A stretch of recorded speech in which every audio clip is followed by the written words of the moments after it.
Good morning and welcome to AGORACOM News TV. It's Tuesday, October the 22nd, 2013.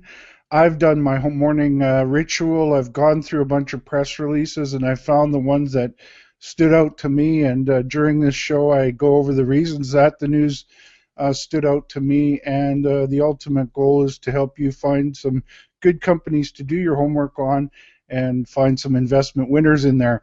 We're trying to keep the show to about a 10-minute type time frame, and we've got 8 companies to talk about today, so I'm going to get right into it. The first company I wanted to talk about is Corvus Gold.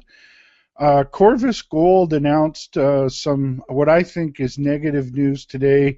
Or actually it was out late yesterday, that they have to restate due to a recent review by the BC Securities Commission. They have to clarify some technical disclosure. There's quite extensive amount of stuff in this press release that I think anybody that's followed this company should take a look at. This is never good news. It means that they'll likely have to, well, the first thing they'll definitely have to do is restate their technical reports. That causes me concern.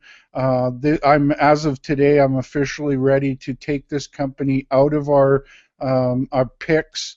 I picked it originally. It was trading at 71 cents back in August the 6th. It's currently trading today at $1.20 right now. While they have to go through this restating of their technical reports, I'm going to stand on the sidelines, and so I'm officially taking the company out of our picks from the best of the best in weekly news show. It's been a good performer so far, and I think it's a good time to lock in some gains and sort of stand to the sidelines and wait for them to restate their technical reports. Next company is Forum Uranium. Forum Uranium announced that they had some positive results from a radon survey on their 100% owned Clearwater project that is next door to Alpha Minerals and Fission Uranium's Patterson Lake South discovery. That is one of the best discoveries I've seen in many years at Patterson Lake South. Forum Uranium has the ground right next door, and it looks like they've got some good hits so far on all of the work that they're doing to try to design drill targets. And the latest one was a radon survey, which came back with some very good information, and it looks like they've got a good project there. I want to see what happens when they start drilling, but I'm liking what I'm seeing so far. Their stock symbol is FDC, and just doing a quick look at their chart, looks to be basing where it is right now and likely to move up from there. The next company is Pacific Potash. Pacific Potash is an AGORACOM site sponsor. Wanted to make sure everybody knows that. Pacific Potash received their environmental permits and mobilized their drill rig to their Amazonas potash-based project, which is in Brazil. This is a very interesting project, partially because it has good potential to make a discovery, but secondly, this is in a area that's a very close potential source of potash for Brazil, which is a big consumer of potash. So I like a lot that's going on here. The company is still halted. They're going through a merger, and it's taking some time, but PP is their stock symbol, and take a look at that one.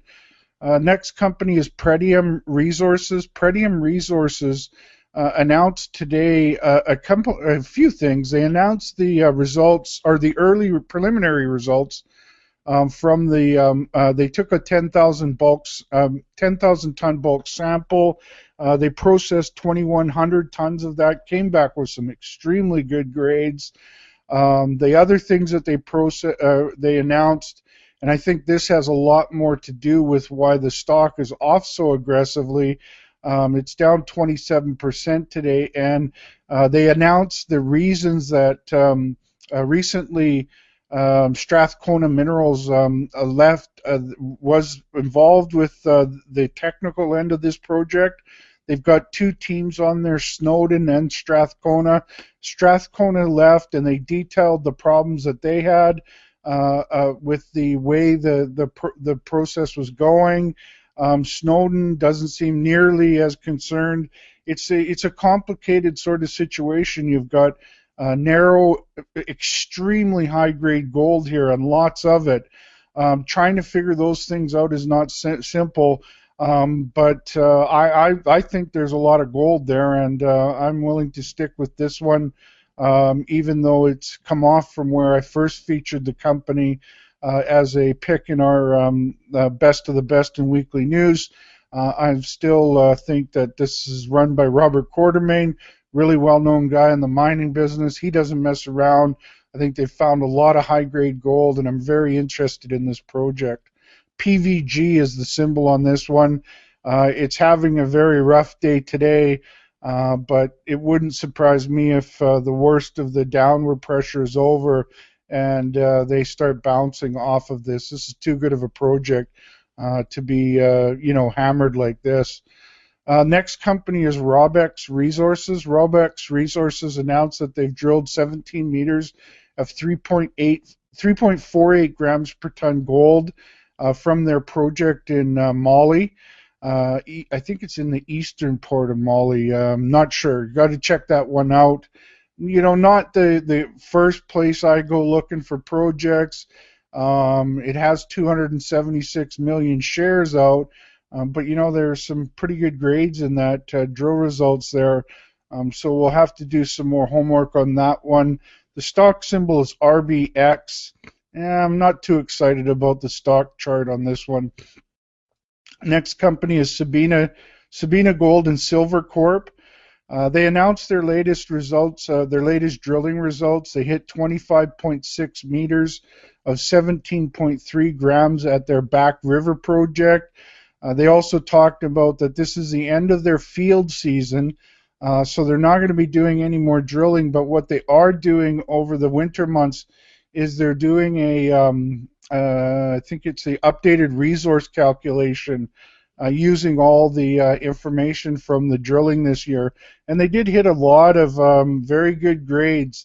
It's way up north in Nunavut, so you got to find something pretty spectacular up there, but so far they've been looking pretty good. But I'm a little suspect about the chart right now going into the winter time. Not a great time to be looking at a Sabina silver stock, or Sabina Gold and Silver. Next company is New Gold. New Gold announced that they've achieved target throughput increases at their New Afton mine ahead of schedule. They've got it up to 12,000 tons per day. The design capacity was 11,000 tons, and that is 3 months ahead of schedule. So that'll help them increase their production there. They produced 25,000 ounces of gold, which was quite a significant increase from the third quarter of 2012. They're all in sustaining costs of $779 per ounce. So some really good numbers in their latest quarterly report. I like this New Gold. I've picked it before. I like it as a company that's in the mid-tier gold producers that has a lot of growth potential left in the company. And the final company today is US Silver and Gold. They announced that they've provided their third quarter production update. They've reduced their cash cost by 13%, and the average grade mined increased by 18%. Like to see those kind of numbers, bringing down the costs, increasing the production.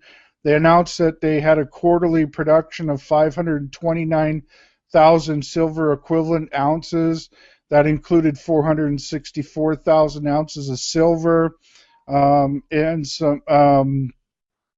Again, their cash costs on that silver is $17.67. Yeah, they've got a good project there.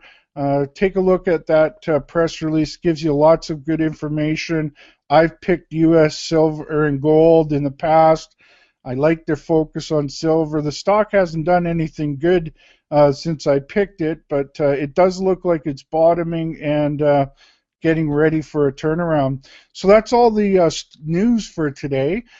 As always, before making any investment decisions, it's important for you to speak with your financial advisors and do your homework.